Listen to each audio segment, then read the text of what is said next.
उस ग्रंथ में आज ही मैं स्कंद पुराण के पुरुषोत्तम महात्म्य पढ़ रहा था कि महाप्रभु जगन्नाथ जी के स्नान दर्शन करने का फल अनेक हैं, लेकिन एक प्रारंभिक फल यह है कि पुनर्जन्म न विद्यते। उस व्यक्ति का फिर पुनर्जन्म नहीं होता जो एक बार महाप्रभु जगन्नाथ जी का स्नान देख ले। दूसरा, महाप्रभु जगन्नाथ जी स्नान वेदी पर विराजमान हैं, सुगंधित जल से उनका स्नान हो रहा है, उसका जो व्यक्ति दर्शन कर लेता है तत्क्षण जन्म से लेकर के अभी तक हमसे जो भी ज्ञात अज्ञात रूप से महापाप भी बने होंगे वे सब नष्ट हो जाते हैं महाप्रभु जी का स्नान दर्शन करने से। तीसरा, सुन करके तो आप आनंदित हो जाओगे। कई बार होता है कि इस जन्म के पाप तो नष्ट हो गए लेकिन पूर्व जन्म के रह गए, तो कहते हैं हम आज तक पृथ्वी पर जितने भी जन्म लेकर के आए हैं, जिस भी योनि में आए हैं, और उसमें हमसे जो भी पाप बना है, महाप्रभु जगन्नाथ जी का स्नान दर्शन करने से और कदापि यदि वो स्नान जल प्राप्त हो जाए तो उसका आचमन करने से, सेवन करने से इस जन्म नहीं अनेक जन्मार्जित जितने भी हमारे पाप हैं वो सब नष्ट हो जाते हैं। इसलिए इससे वंचित नहीं रहना है। मैं तो पहली बार स्नान दर्शन करने आया हूं, आप लोग तो यहीं रहते हैं, तो इस बार आप लोग भी मत चूकिएगा। 27-28 2 दिन कथा करेंगे, स्कंद पुराण के पुरुषोत्तम महात्म्य की कथा करेंगे और जो वहाँ के भक्तों के चरित्र उस पर लीला कहेंगे। 29 तारीख को सुबह से महाप्रभु जगन्नाथ जी का स्नान दर्शन करेंगे। उसके बाद एक समय हम सबको बता देंगे, उस समय तक सब लोग फिर कथा पंडाल में आ जाएंगे पुरी में। 29 तारीख को फिर हमारे श्री राधा गिरधरलाल वृंदावन से पधारेंगे, उनका स्नान दर्शन होगा। उनका भी स्नान पूर्णिमा उत्सव इस बार जगन्नाथपुरी में मनेगा, तो श्री ठाकुर जी का, लाल जी का भी स्नान उत्सव होगा, उसका आनंद लेंगे। और फिर हम लोग सब समुद्र स्नान करेंगे, वहीं कीर्तन करेंगे, वहीं आनंद करेंगे। उस दिन कथा नहीं होगी, केवल स्नान दर्शन और कीर्तन। और फिर 30 तारीख को फिर कथा होगी, सुबह के सत्र में कथा करके फिर सब लोग अपने अपने स्थान को प्रस्थान। तो कथा 3 ही दिन है लेकिन उत्सव 4 दिन का है, एक दिन केवल स्नान दर्शनार्थी। तो ये जगन्नाथपुरी का क्रम है। लेकिन आप लोग ये मत सोचिएगा कि 27 से ही उत्सव होने हैं तो फिर कटक में क्या होगा। कटक में जो होगा वो सरप्राइज है। यहाँ पर भी खूब आनंद होंगे, उत्सव होंगे, कुछ ना कुछ योजना बना करके थोड़ा थोड़ा हम आनंद करते रहेंगे। महाप्रभु जगन्नाथ जी के दिव्य दर्शन हम सब लोग करते रहेंगे, ऐसी सब भावना होगी। महाप्रभु जी का दिव्य रूप इस वक्त आप देख रहे हैं कि एक पर्वत खंड के अंदर विराजमान यहाँ मंच ऐसा बनाया है। इस पर भी एक सुंदर कथा है। कथा तो संपूर्ण हम अभी ग्रंथों से ले रहे हैं। हमने सुना है कि उड़ीसा के भी कई वैष्णवों को ये कथा नहीं पता है। एक समय ऐसा आया था, मैं थोड़ा संकेत करूं, पूरी कथा कल सुनाऊंगा। एक समय ऐसा आया था कि 144 वर्ष तक महाप्रभु जगन्नाथ जी के दर्शन भी नहीं हुए थे और महाप्रभु जगन्नाथ जी की सेवा भी नहीं हुई थी। कई आक्रांताओं से बचाने के लिए तत्कालीन राजा ने महाप्रभु जगन्नाथ जी को भूमि के अंदर विराजमान किया था, एक गुफा के अंदर विराजमान किया था। 144 वर्ष बाद फिर उस क्षेत्र में एक राजा का आगमन हुआ। उन्होंने ठाकुर जी को ढूंढा और पुनः भूमि से प्रकट किया, तो गुफा के अंदर जो महाप्रभु जी का दर्शन था वही मंच यहां बनाया गया है। तो ये दर्शन है, कथा श्लोक सहित और भाव सहित जो भी है वो कल के प्रसंग में मैं सुनाऊंगा। कौन से राजा थे, क्या क्या उनके नाम थे, वो सब निकाला है, कौन से क्षेत्र में है, सब कुछ उसका भाव रखा है। परंतु ये अद्भुत दर्शन है। आज भी वो गुफाएं वहां विराजमान है जहां महाप्रभु जी विराजे।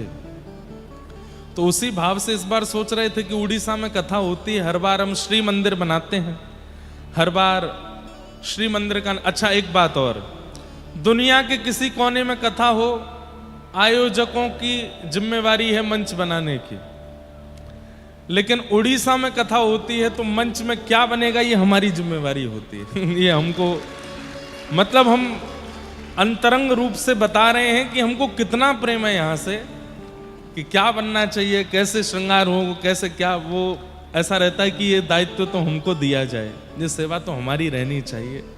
तो उसी भाव से महाप्रभु जी यहाँ विराजमान है, तो उसका दर्शन सब लोग कर ही रहे हैं। नित्य आप सब लोग 4 बजे तक यहाँ उपस्थित हो जाइए। 4 साढ़े 4 के बीच में कथा प्रारंभ होगी और जब तक ठाकुर जी की इच्छा होगी चलेगी। ठाकुर जी के नित्य मंगल दर्शन होंगे, आप सब लोग उसका अनुभव किया करना। अभी परसों इंदौर में भी कथा 1 दिन की थी और वहां कथा का जो क्रम था वो भी महाप्रभु जगन्नाथ जी की लीला ही था। तो वहां पर एक प्रसंग मैंने लिया था, ज्यादा देर तो नहीं, 1.5-2 घंटे का ही प्रसंग रहा था। सतयुग, त्रेता, द्वापर, कलयुग 4 युग हैं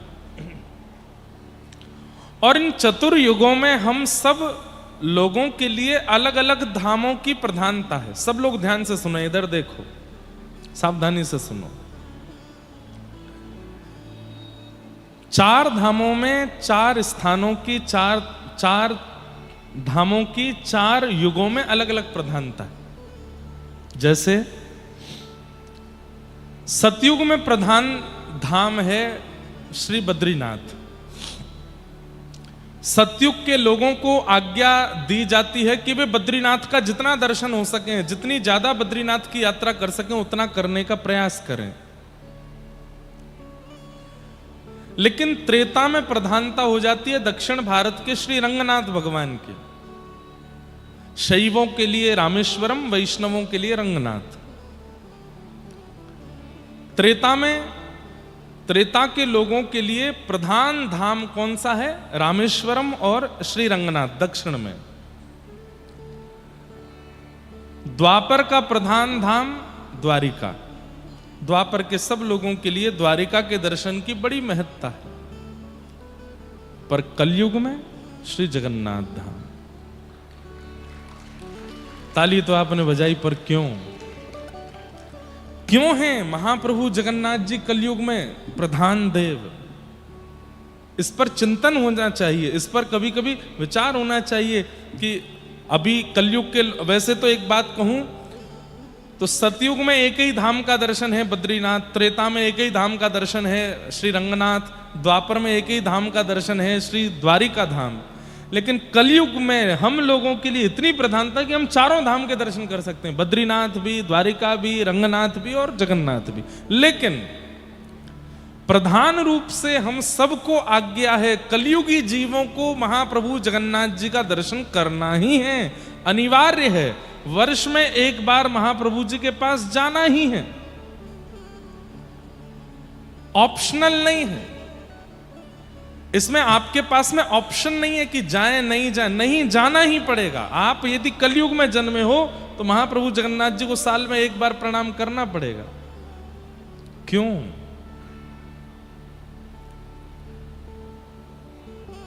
हम कलयुगी जीव हैं। कलयुग में प्रत्येक दिन पाप बढ़ रहे हैं, प्रत्येक क्षण हमसे भी कोई ना कोई पाप बनता है। और यदि हम उन पापों में सदा रत रहेंगे तो अपना उद्धार कभी नहीं कर पाएंगे। चाहे हम कितना भी नियम कर लें, जप कर लें, तप कर लें, कितना भी ज्ञान अर्जन कर लें, कलिकाल इतना प्रचंड है तब भी हमको पापगामी बना के ही मानेगा और कोई उपाय नहीं है। तब कहें क्या करें? कलयुग के जीव अपना उद्धार कैसे करेंगे? तब महाप्रभु जगन्नाथ जी प्रकट हुए और प्रकट होकर के कहा, मेरा दर्शन करेंगे, मेरी स्नान वेदी का दर्शन करेंगे, मेरी चंदन यात्रा का दर्शन करेंगे, मेरे नौका विहार का दर्शन करेंगे, मेरी रथ यात्रा का दर्शन करेंगे। और मेरा दर्शन भी यदि कर लेंगे, किसी बिना उत्सव में भी महाप्रभु जगन्नाथ जी का भी दर्शन यदि कर लेते हैं तो उसी क्षण हमारे पाप नष्ट होने प्रारंभ हो जाते हैं। हम जितनी देर महाप्रभु जी के सन्मुख रहते हैं, जितनी देर श्री क्षेत्र के अंदर रहते हैं, उतनी देर पाप नष्ट होते रहते हैं हमारे। इसलिए कलिकाल में हम लोगों के लिए जगन्नाथपुरी जाना अति अनिवार्य है। पर एक कंडीशन अप्लाई होती है। क्या? जगन्नाथपुरी जाना है, महाप्रभु जी का दर्शन करना है, लेकिन महाप्रभु जी को देखने के बाद में पूर्ण समर्पण करते हुए ठाकुर जी को वचन देना है कि नाथ, अब तक जो हुआ उन सबको आप नष्ट कर ही रहे हैं अपने दर्शन से, पर मैं वचन देता हूं कि अब दोबारा वह गलतियां नहीं होंगी जो मैंने पूर्व में की हैं। अब वह पाप मुझसे दोबारा नहीं बनेंगे। मैं प्रयास करूंगा कि मैं पुनः उन सब क्रियाओं को ना करूं जो मैंने पूर्व में की हैं। बस आप कृपा करके ये नम रक्ष जगन्नाथ, मेरी रक्षा करो। और आप ठाकुर जी को जैसे ही वचन दे देते हो कि पुनः नहीं करूंगा, ठाकुर जी तुरंत आपके समस्त पापों को नाश कर देते हैं। दो लोग हैं जो हमारा पूरा लेखा जोखा रखते हैं। हमारे पूरे जीवन की डायरी दो लोगों के पास में है, चित्रकेतु और यमराज। इनके पास सब लिखा है, हमने कब कहां क्या किया। हम भूल जाते हैं, पर नरक जाते समय वे सब हमको याद कराते हैं। तुम जब 18 वर्ष के थे तब तुमने ऐसा किया, जब तुम 19 वर्ष के थे तुमने ऐसा किया, 20 वर्ष की अवस्था में कॉलेज में तुमने ये किया था, अपने मित्र के साथ तुम ऐसा व्यवहार कर चुके हो, अपने परिवार के दूर के संबंधियों के साथ तुमने इतना गलत काम किया, इसके साथ कपट, इसके साथ छल। व्यक्ति खून के आंसू रोने लगता है कि मैं तो भूल ही गया था मैंने ये सब किया है, लेकिन उन्हें सब पता रहता है। लेकिन जैसे ही व्यक्ति जीवित अवस्था में महाप्रभु जगन्नाथ जी को प्रणाम करते हुए और वचन देता है कि पुनः नहीं करूंगा, महाप्रभु जगन्नाथ उसी समय चित्रगुप्त और यमराज जी को आज्ञा करते हैं, इसके जीवन में इसने जितने भी पाप कर्म किए सबको तुरंत नष्ट करो, इसको परम पवित्र बना दो। क्यों? वचन दे रहा है कि अब नहीं करेगा। सतयुग में यह संभव नहीं है। सतयुग में ठाकुर जी के दर्शन करने के बाद में भी प्रायश्चित विधान है। त्रेता में भी ठाकुर जी के दर्शन करने के बाद नियम है कि ऐसा करोगे तो ही पाप मुक्त होगे। द्वापर में भी आपको कुछ कुछ करना पड़ेगा, लेकिन कलयुग में केवल महाप्रभु जी के दर्शन कर लो, महाप्रसाद सेवन कर लो और ठाकुर जी को वचन दे दो कि अब नहीं करेंगे। उसी समय ठाकुर जी मुक्त कर देते हैं। लेकिन महाप्रभु जगन्नाथ जी को वचन देने के बाद भी, दर्शन करने के बाद भी पुनश्च उन्हीं पापों को जो व्यक्ति दोहराता है उसके साथ क्या होता है? एक तो 84 लाख योनियों में रजिस्ट्रेशन सब जगह हो जाता है, जाना ही पड़ेगा, और कितने हजार वर्षों के लिए नरक की प्राप्ति होती है उसका कोई आंकड़ा नहीं। और तीसरा, ठाकुर जी रूठ जाते हैं, महाप्रभु जी नजर फेर लेते हैं, फिर कभी उस व्यक्ति को देखते नहीं जो वचन देने के बाद भी पाप करे। इसलिए कलिकाल में महाप्रभु जगन्नाथ इतने दयालु देव हैं, इतने कृपालु देव हैं कि समस्त पापों को नष्ट करने के लिए बैठे हैं। लेकिन बस हम इतनी सावधानी रखें कि वचन देने के बाद पुनश्च वह पाप कर्म करें ना, और कम से कम ज्ञात रूप में ना करें, जानबूझ के ना करें। अज्ञात में हो जाए तो कोई बात नहीं, ठाकुर जी क्षमा करते हैं, पर ज्ञात रूप में ना करें। क्यों? शास्त्रों में वर्णन है कि जब कलिकाल बढ़ेगा, जब कलयुग प्रचंड होता चला जाएगा तो क्या क्या होगा। सबसे पहला, भारत की समस्त देव नदियां सूख जाएंगी। यमुना जी सूख जाएंगी, गंगा जी सूख जाएंगी, कावेरी सूख जाएंगी, सरजू जी सूख जाएंगी, सब अंतर्ध्यान हो जाएंगी, और लगभग होना प्रारंभ हो चुका है। सारी देव नदियां सूख रही हैं। उद्गम से लेकर के संगम स्थली तक जब देव नदियों का कोई प्रारूप भी ना मिले, समझ जाओ प्रचंड कलिकाल आ गया है। सब लोग ध्यान से सुनो। दूसरा, सारे धर्म स्थान, धर्म स्थली अपनी पुरातन स्वरूप को खोने लग जाएं। जो उनका पुराना स्वरूप है, जो उनका वास्तविक स्वरूप है, उस वास्तविक स्वरूप को जब धर्म स्थान, तीर्थ स्थान खोने लग जाएं, वे अपने रूप से विहीन होने लग जाएं, समझ जाओ प्रचंड कलिकाल आ रहा है। धीरे धीरे यह भी प्रारंभ हो गया है। अब तीर्थ स्थान, धर्म स्थान अपने स्वरूप को खोते जा रहे हैं। तीसरा, तीर्थ निवासी, धाम निवासी लोग भी तीर्थ और धाम में रहने का अभिमान करने लग जाएं और उस अभिमान के कारण भगवत भजन भक्ति का त्याग कर दें और सारी वो क्रियाएं करने लग जाएं जो महानगर के लोग करते हैं। खान पान की दूषितता, विचारों की दूषितता, कर्मों की दूषितता। अरे महानगर में रहने वाले लोग तो कुछ भी करते हैं, लेकिन धामों में रहने वाले भी यदि वही करने लग जाएं तो समझ जाओ कलिकाल प्रचंड हो रहा है। चौथा, भगवान के दिव्य धाम महानगरों जैसे बनने लग जाएं और महानगरों जैसी व्यवस्था, दुर्व्यवस्था उन स्थानों में प्रकट हो जाए।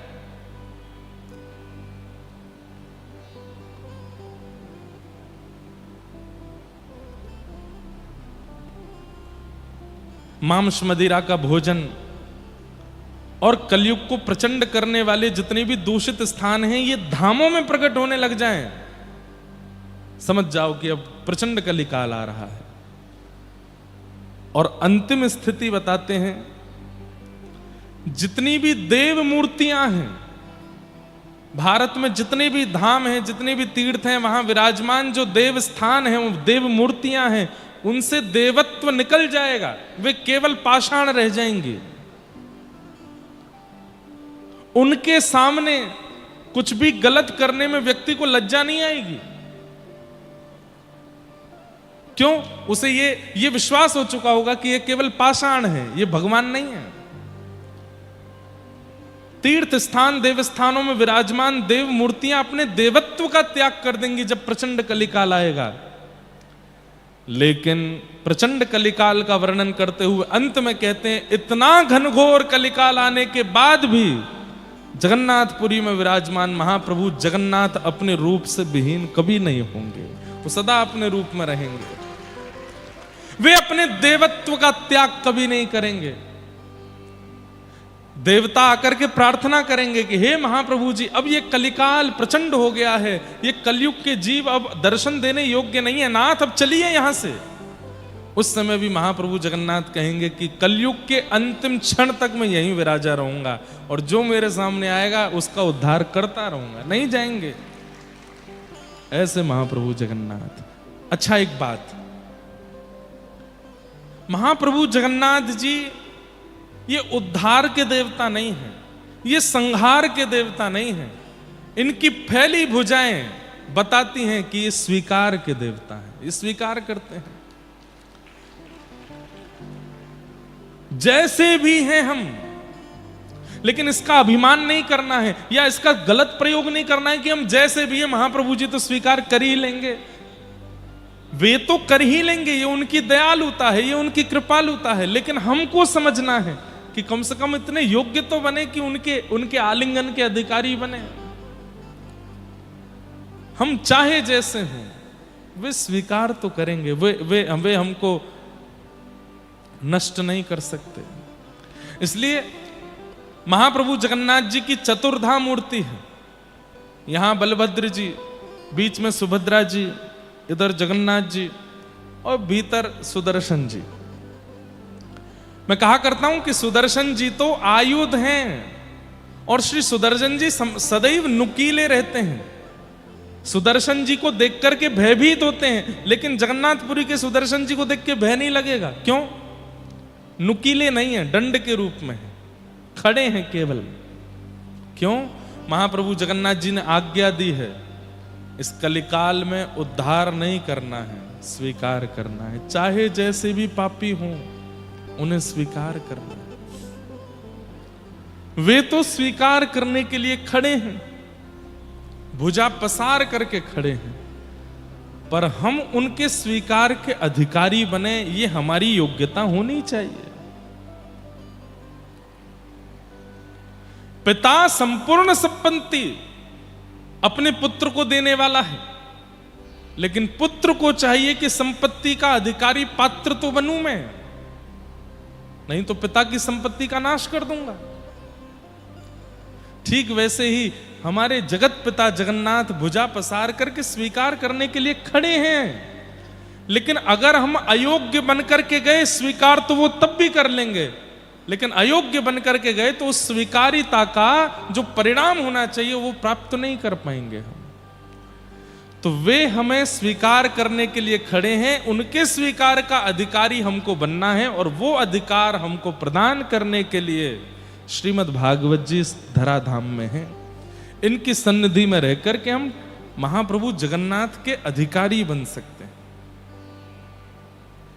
ये तो उनकी कृपालुता है कि वे सबको स्वीकार करने बैठे हैं, पर हम अधिकारी तो बने।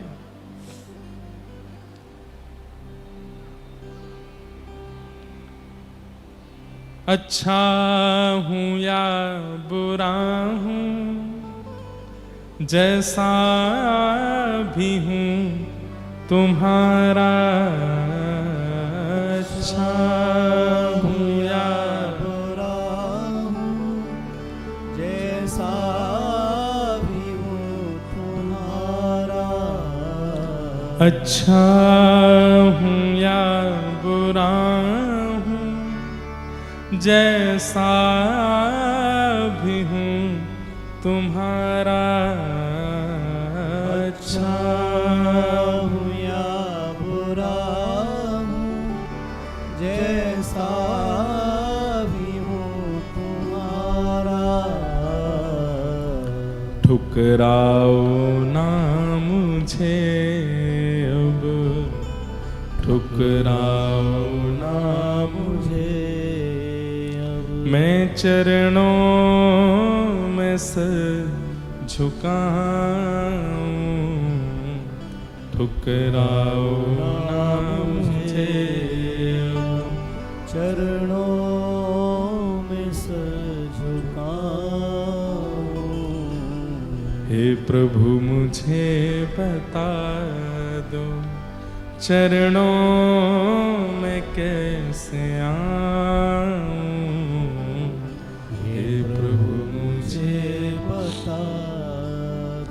सच्चिदानंद रूपाय विश्वोत्पत्त्यादि हेतवे, तापत्रय विनाशाय श्री कृष्णाय वयं नमः। महात्मा के प्रथम श्लोक में कहते हैं सच्चिदानंद रूपाय। बहुत सावधानी से सब लोग सुनो। आप लोग ना हमको केवल एक चीज दे देना, बाकी सब कुछ हम आपको दे देंगे, सावधानी दे देना बस। जैसे पहाड़ों पे लिखा रहता है सावधानी हटी दुर्घटना घटी, वैसे ही यहां दुर्घटना तो कुछ नहीं होगी, लेकिन सावधानी हटी तो कहीं ठाकुर जी दिखने वाले होंगे और वो दिखने बंद हो जाएंगे। क्या पता कोई ऐसी बात कह दी जाए, क्या पता कोई ऐसा विषय सुनाया जा रहा हो और उस समय आप कहीं इधर उधर ध्यान लगाने लगे तो कहीं ठाकुर जी के दर्शन से वंचित हो गए, तो सबसे बड़ी दुर्घटना तो यही है। इसलिए कर्ण पिशाचनी जी जो हैं इनको बंद रखिएगा। व्हाट्सएप, फेसबुक, इंस्टाग्राम, कैमरा वैमरा, फोन कॉल सब 3 घंटे के लिए बिल्कुल बंद रखो। दूसरा, कान रूपी दोने बिल्कुल खाली कर लीजिए। मन बुद्धि चित्त को जगन्नाथ महाप्रभु और यहां व्यास मंच पर बैठे हुए व्यास जी में लगा दीजिए। आप 7 दिन का एक उद्देश्य निश्चित कर लीजिए कि इस कथा का उद्देश्य क्या है। कि मैं इतनी बार कटक से गया हूं जगन्नाथपुरी, लेकिन नाथ अब प्रार्थना है कि पुरी आकर के दर्शन नहीं, अब कटक में बैठे बैठे आपका साक्षात्कार करना है, और वो ये कथा करा देगी। अरे महाराज, 7 दिन की कथा में ये सामर्थ्य है कि आपसे कोई पूछ ले कि आज बताओ महाप्रभु जी ने कैसा श्रृंगार किया है, तो आप बता दोगे। ऐसी अर्ध स्पर्श माला पहनी है ठाकुर जी ने, ऐसे पोशाक धारण की, ऐसा पुष्प, ऐसा आप बता दोगे।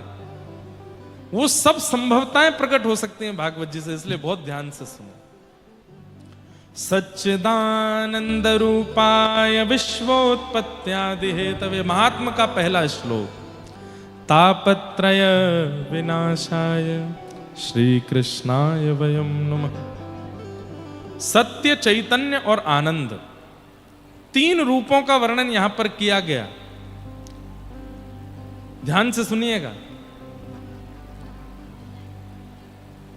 महाप्रभु जगन्नाथ जी श्रीमद् भागवत के महात्म के प्रथम श्लोक के प्रत्यक्ष दृष्टा हैं।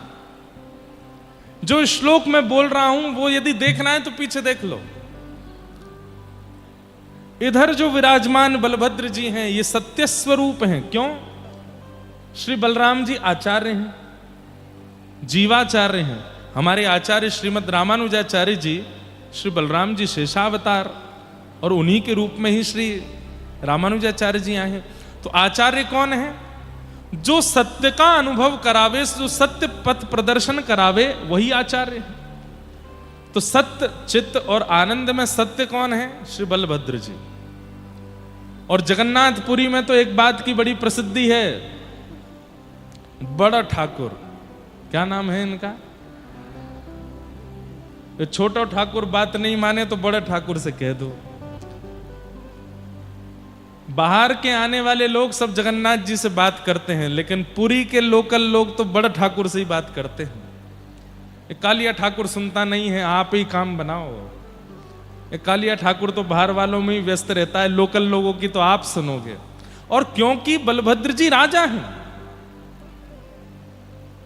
भले ही द्वारिकाधीश श्री कृष्ण है, पर द्वारिकाधीश कृष्ण भी कोई क्रिया करना चाहते हैं तो पहले बलभद्र जी से आज्ञा लेते हैं, तभी करते हैं। इसलिए महाप्रभु जगन्नाथ जी के मंदिर में प्रवेश करते ही सबसे पहला दर्शन श्री बलभद्र जी का होता है। आप लोग जब भीतर प्रवेश करते हैं, अब सबने दर्शन तो किए ही हैं, जैसे ही भीतर प्रवेश करते हैं तो गरुण स्तंभ है, उधर ठाकुर जी विराजमान। भीतर प्रवेश करते देखोगे पहले बलराम जी दिखते हैं। क्यों? आचार्य का पहले दर्शन करोगे तो आचार्य ही आपको बताएगा कि सत्य पथ किधर है, सत्य मार्ग किधर है, ठाकुर जी कहां। तो प्रथम दर्शन सत्य स्वरूप श्री बलराम जी, क्योंकि वे आचार्य हैं, जीवाचार्य। दूसरा दर्शन चैतन्य स्वरूप श्री सुभद्रा जी। सुभद्रा जी चैतन्य स्वरूप हैं। श्री जगन्नाथपुरी में सबसे अद्भुत दर्शन यदि किन्हीं के होते हैं तीनों ठाकुरों में, तो वो सुभद्रा जी का होता है। क्यों? बलराम जी भी इतने ही दिखते हैं, क्योंकि वो जहां भीतर विराजते हैं वहां इतना ही दर्शन होता है। जगन्नाथ जी भी इतने ही दिखते हैं, लेकिन सुभद्रा जी पूरी दिखती है। पूरा पूरा दर्शन सुभद्रा जी का होता है, सबको होता है। जगन्नाथ जी का दर्शन करने आप लोग देखेंगे मंदिर में बाईं ओर इतनी भीड़ खड़ी रहती है, एक दूसरे पर चढ़ रहे होते हैं, तब भी जगन्नाथ जी पूरे नहीं दिखते। कभी कभी भीतर जाने का अवसर मिल जाता है तो जहां तक जा सकते हैं वहां से तो भी जगन्नाथ जी थोड़े दिख जाए, नहीं तो बाहर गरुण स्तंभ के पास से तो इतने ही दिखते हैं। लेकिन सुभद्रा जी पूरा दर्शन करती हैं, पूरा दर्शन कराती हैं। अच्छा, इसमें एक भाव और आता है मन में, हम भाई लोगों को सीखना चाहिए वुमेन एम्पावरमेंट श्री जगन्नाथ जी से। पुरुष प्रधान हैं, लेकिन फिर भी माता जी को बीच में आगे रखा, बोले आप सबको दर्शन दो। अच्छा, दूसरी बात, दुनिया दर्शन करने आई है जगन्नाथ जी का, पर दर्शन करने आए हुए जीव को, ध्यान से सुनना, ये सब मन में भाव आ रहे हैं। दर्शन करने आए हुए याचक को या घर आए हुए याचक को कई बार पुरुष लोग दुत्कार देते हैं या उसमें गुण और दोष का दर्शन करने लगते हैं। लेकिन घर में दया स्वरूपणी जो माताएं बहनें होती हैं, वो घर के पुरुषों को समझाती हैं, बेचारा इतनी दूर से आया है, इतनी दूर से चल के आया है, आप उसको ऐसे डांट फटकार, ठीक है गलती की, अपराध किया, थोड़ा धीमे बोल दो, ऐसे चिल्लाना थोड़ी चाहिए। बलराम जी अंकित करते हैं कि परमात्मा उधर है, सत्य पथ उधर है, लेकिन परमात्मा कई बार वैसे तो गुण दोष नहीं देखते ठाकुर जी, लेकिन फिर भी कभी कभी इतनी संख्या में लोग पहुंच जाते हैं तो कभी कभी गुण दोष देख भी लेते होंगे। तो श्री सुभद्रा जी का दर्शन, तो सुभद्रा जी क्या करती हैं? जगन्नाथ जी बड़े भैया, ये सामने जीव आया है, कलकत्ता से आया है, ये बेंगलोर से आया है, ये कटक से आया है, ये भुवनेश्वर से आया, बेचारा बहुत दीन है, इसको दर्शन दीजिए ना, इस पर कृपा कीजिए ना। महाप्रभु जगन्नाथ जी बिल्कुल नहीं करनी है, तुमको पता है इसने कितने पाप अपराध कर रखे हैं। अरे तो कोई बात नहीं है, तो आपका ही जीव, इस पर अनुग्रह करो, इस पर कृपा करो।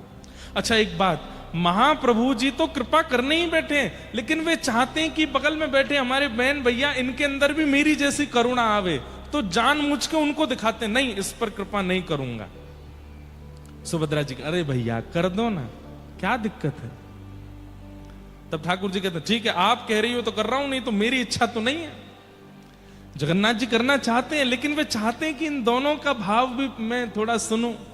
आप कह रही हैं तो मैं करूंगी। तो वो कौन है? वे चैतन्य जीव को परमात्मा के श्री चरणों की प्राप्ति कराने वाली श्री सुभद्रा जी। इसलिए सुभद्रा जी का संपूर्ण दर्शन सब जीवात्माओं को होता है। जगन्नाथपुरी जाने वाले हर व्यक्ति को सुभद्रा जी का दर्शन होता ही होता है।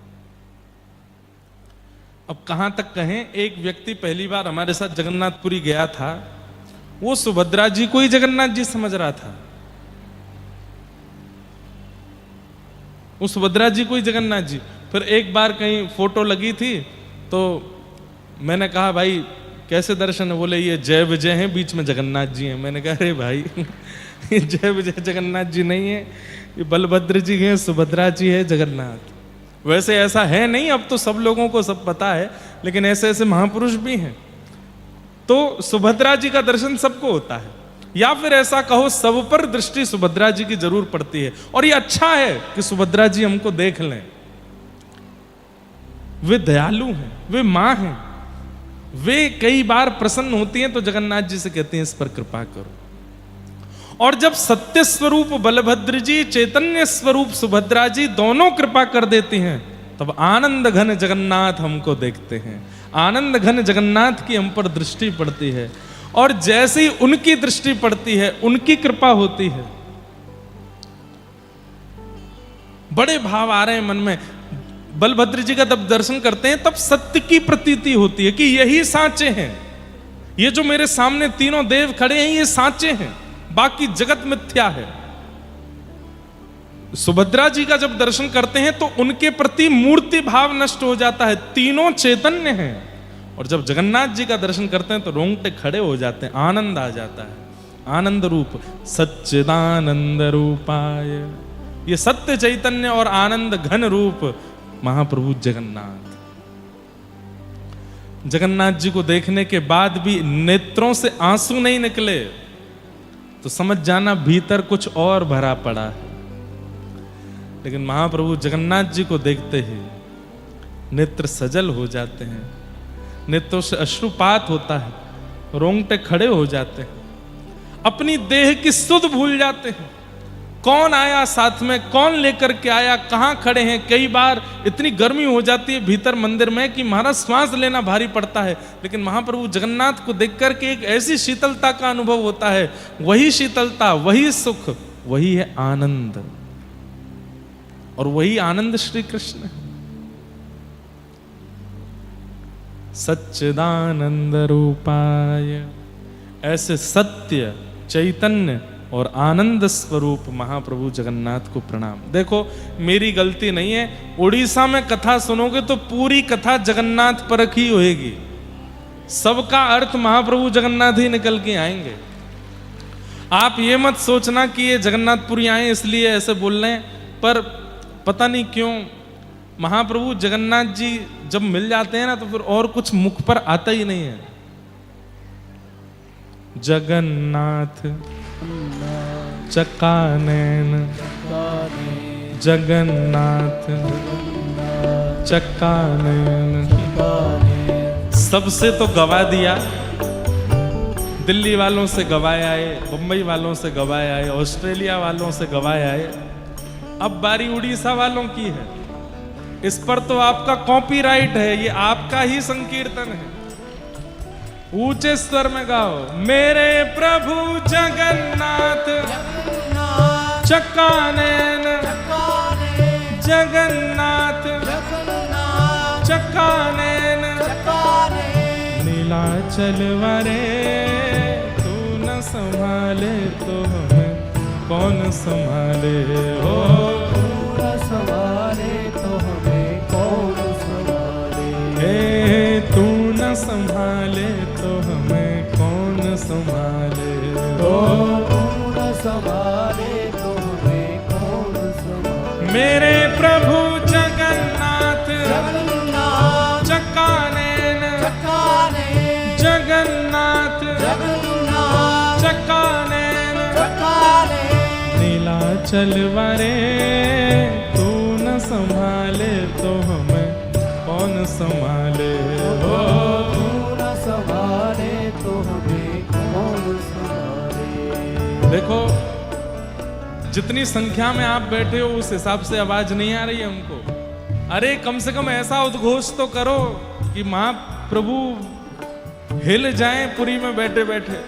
बोले कहीं मेरे वैष्णव बुला रहे हैं, कहीं मेरे सब भक्त मेरा स्मरण कर रहे हैं। भाव से ऊंचे स्वर में गाओ। मेरे प्रभु जगन्नाथ जगन्नाथ चक्कानैन चक्काने जगन्नाथ जगन्नाथ चक्कानैन चक्काने नीलाचल वरे तू न संभाले तो हमें कौन संभाले हो। तू न संभाले तो हमें कौन संभाले।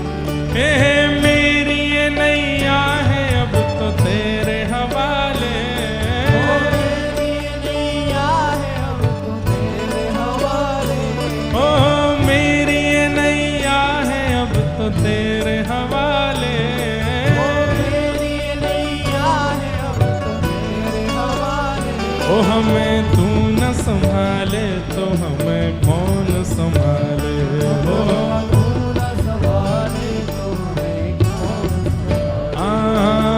तू न संभाले तो हमें कौन संभाले हो।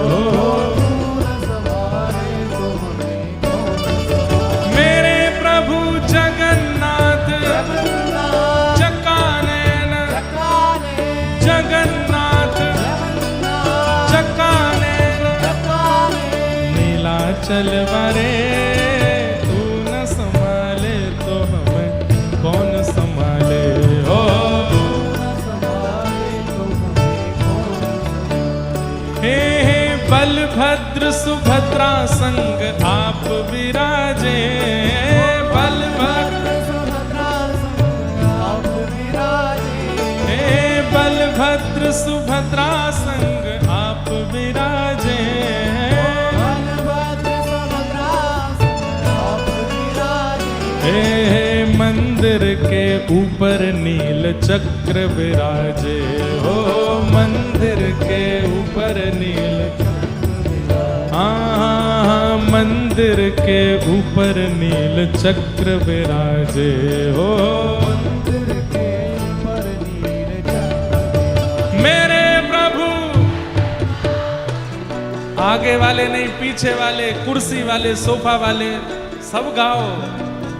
मेरे प्रभु जगन्नाथ जगन्नाथ चक्कानैन चक्कानैन नीलाचल वरे तू न संभाले तो हमें कौन संभाले हो।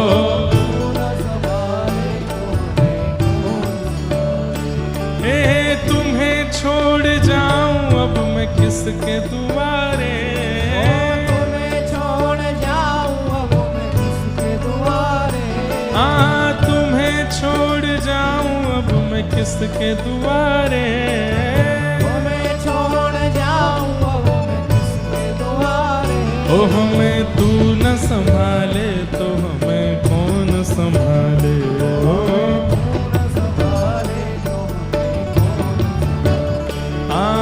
तू न संभाले तो हमें कौन संभाले हो।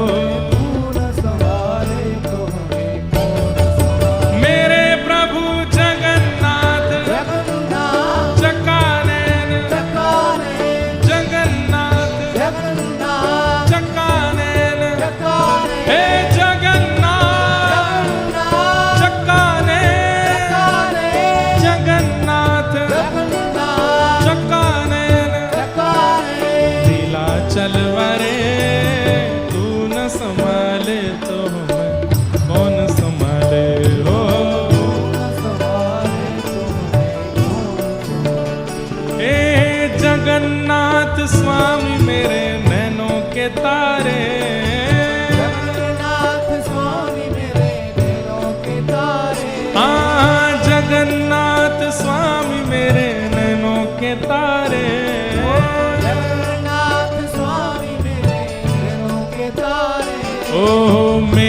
बिगड़े काज स्वामी आप संभाले हो।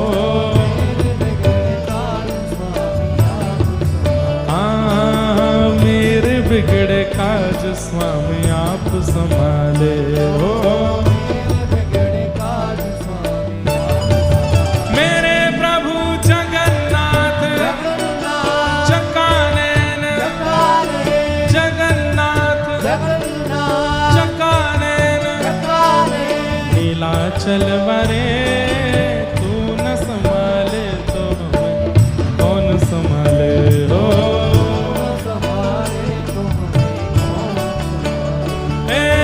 पुरी जगन्नाथ भजो राधे गोविंदा, पुरी जगन्नाथ भजो राधे गोविंदा, बलभद्र सुभद्रा भजो राधे गोविंदा, बलभद्र सुभद्रा भजो राधे गोविंदा, नीलाचल धाम भजो राधे गोविंदा, नीलाचल धाम भजो राधे गोविंदा, महोदधीनाथ भजो राधे गोविंदा, महोदधीनाथ भजो राधे गोविंदा, भजो राधे राधे राधे राधे राधे गोविंदा, राधे राधे राधे राधे गोविंदा, भजो राधे राधे राधे राधे राधे गोविंदा, राधे राधे राधे राधे गोविंदा, जगन्नाथ चकानैन, जगन्नाथ चकानैन, नीलाचल वरे तू न संभाले तो हमें कौन संभाले। तू न संभाले हे तू न संभाले तो हमें कौन संभाले हो।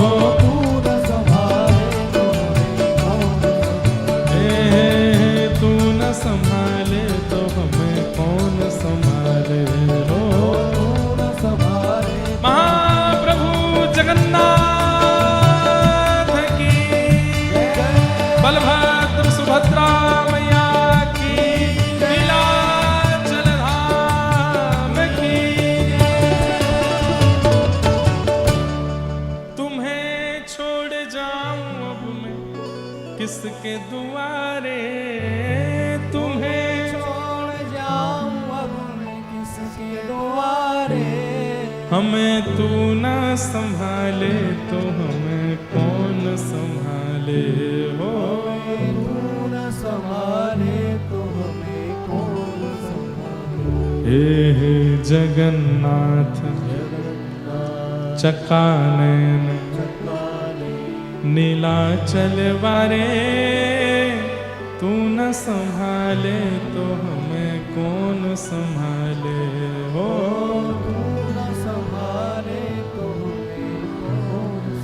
सच्चिदानंद रूपाय विश्वोत्पत्त्यादि हेतवे तापत्रय विनाशाय श्री कृष्णाय वयं नमः। तो सत्य स्वरूप कौन है? बलभद्र जी। वैसे ये तीनों रूप तीनों ही हैं, सत्य भी तीनों है, चैतन्य भी तीनों है, आनंद भी तीनों है, लेकिन एक भाव रूप में सत्य स्वरूप श्री बलभद्र जी, चैतन्य स्वरूप श्री सुभद्रा जी और आनंद घन श्री जगन्नाथ। सच्चिदानंद रूपाय, तीनों करते क्या है? बोलो विश्वोत्पत्त्यादि हेतवे, विश्व की उत्पत्ति करना, पालन करना और संहार करना, ये तीनों का काम है। तापत्रय विनाशाय, तीन प्रकार के तापों का जो नाश करते हैं, आदि दैविक, आदि भौतिक, आध्यात्मिक। श्री कृष्णाय वयं नमः। ऐसे श्री कृष्ण को हम बारंबार प्रणाम करते हैं, नमन करते हैं, वंदन करते हैं। यम प्रव्रजन्तमनुपेतमपेत कृत्यम द्वैपायनो विरह कातरयाजुहाव पुत्रेति तन्मयतया तर्वोऽभिनेदुः तम सर्वभूत हृदय मुनिमानतोऽस्मि। श्री सुखदेव जी महाराज की, श्री सुखदेव जी को वंदन किया। 88,000 सौनकादि ऋषि नैमिषारण्य क्षेत्र में सूत जी महाराज से प्रश्न करते हैं कि भगवान, इस भयावह कलिकाल में भगवत प्राप्ति का श्रेष्ठ से श्रेष्ठ और पवित्र से पवित्र साधन क्या है, कृपा कर हमें बताओ। बहुत ध्यान से सुनेंगे सब लोग इधर देखो, इधर देखो, इधर देखो, ध्यान से सुनो। टीवी पर तब देखिएगा जब आपका रूप आवे उसमें, हाँ। जब तक आप नहीं दिखाए जाओ तब तक हमको ही देखो। कलयुग में भगवत प्राप्ति का श्रेष्ठ से श्रेष्ठ श्रेयसाम यद भवेत् श्रेय पावनानां च पावनम कृष्ण प्राप्तिकरं सस्व साधनम तद्वदाधुना। बंधुओं देखो, हम पाप मुक्त कैसे हों, हम पवित्र कैसे हों, हम शुद्ध कैसे हों, हमारे पूर्व के किए कृत्यों से हम निवृत्त कैसे हों, इसकी योजनाएं तो सब सुनते रहते हैं और सब करते भी रहते हैं। लेकिन भगवत प्राप्ति कैसे हो, महाप्रभु जगन्नाथ हमें मिले कैसे, इसकी योजना में बहुत कम लोग होते हैं। इसकी योजना में बहुत कम लोग हैं। लेकिन वास्तविकता यही है कि पाप मुक्त होना कल्याण नहीं है। मृत्यु से पहले भगवत अनुभव कर लेना, यही मानव का कल्याण है। बहुत धनवान होना कल्याण नहीं है। यदि बहुत धनवान होना कल्याण होता तो शायद सबसे बड़ा कल्याणकारी और सबसे बड़ा कल्याणवंत पुरुष रावण है। विद्वान होना कल्याण नहीं है, उसमें भी रावण का ही नाम आ जाएगा, बहुत विद्वान था। यश वैभव कीर्ति प्राप्त करना कल्याण नहीं है। प्रभु श्री राम को इतने लोग नहीं जान रहे थे त्रेता में जितना रावण को जानते थे। हिरण्यकश्यप को तीनों लोग जानते थे, नृसिंह भगवान को कोई नहीं जान रहा था। तो यश वैभव कीर्ति प्राप्त करना भी कल्याण नहीं है। सुयोग पुत्र होना, सुयोग पुत्री होना, उनके योग्य विवाह हो जाना, ये सब कल्याण नहीं है। लेकिन दुर्भाग्य की बात, हम यहां सुनकर के बातें तो बड़ी बड़ी कर रहे हैं, पर बाहर जाके हम भी यही कल्याण चाहते हैं। हमारा उद्देश्य भी यही बन चुका है कि धनवान होंगे तो ही हमारा कल्याण है, योग्य पुत्र पुत्री होंगे तो ही हमारा कल्याण है, हमारा यश होगा, कीर्ति होगा, वैभव होगा तो ही हमारा कल्याण है। यहां बैठ करके तो बड़ी बड़ी बातें होती ही हैं, लेकिन वास्तविकता में यह कल्याण नहीं। कल्याण क्या है? भले ही योग्य कुल में जन्म हुआ हो, लेकिन इस पृथ्वी से प्रस्थान करने से पूर्व भगवत अनुभव हो गया हो, भगवत साक्षात्कार हो गया हो, तभी हमारा कल्याण है। उसी में ही हमारा कल्याण है। भक्तिमती मीराबाई, राजवंश की रानी, आधी रात महल तज चलती, रहा न मनवा बस का, गिरधर की दीवानी मीरा, नाम छूटा अपयश का, और ठाकुर जी को प्राप्त कर ले। ये कल्याण है। अश्रेष्ठ कुल में जन्मा, साल बेग, अहे नील शैण प्रवण मतावरण, प्रवण मतावरण, मुआरत नलनी बनकुकर दलन, अहे नील शैण, कहे साल बेग, हीन जाति रे मुझमण, कहे साल बेग, हीन जाति रे मुझमण, श्रीरंगा चरण तले करूँ अच्छी अपन अहेनी। मैं ये पद गाता हूं, मेरे पूरे रोंगटे खड़े हो जाते हैं। श्री अंग के, अरे हम ब्राह्मण कुल में जन्मे हैं, आप वैश्य कुल में जन्मे हो, आप क्षत्रिय कुल में जन्मे हो, आप हिंदू धर्म में जन्मे हो, लेकिन क्या फायदा? एक यवन कुल में जन्मा बालक साल्वेग महाप्रभु जगन्नाथ जी के रथ को रोक देता है। हाँ? यही जन्म स्थान यही है। कितना दूर है यहां से? 2 किलोमीटर। मतलब साल्वेग का जन्म स्थान यही है, पास में ही है। वाह, जाऊंगा मैं दर्शन करने, अगर कोई स्थान होगा वहां तो। उनकी समाधि तो है ठाकुर जी की रथ यात्रा क्षेत्र में।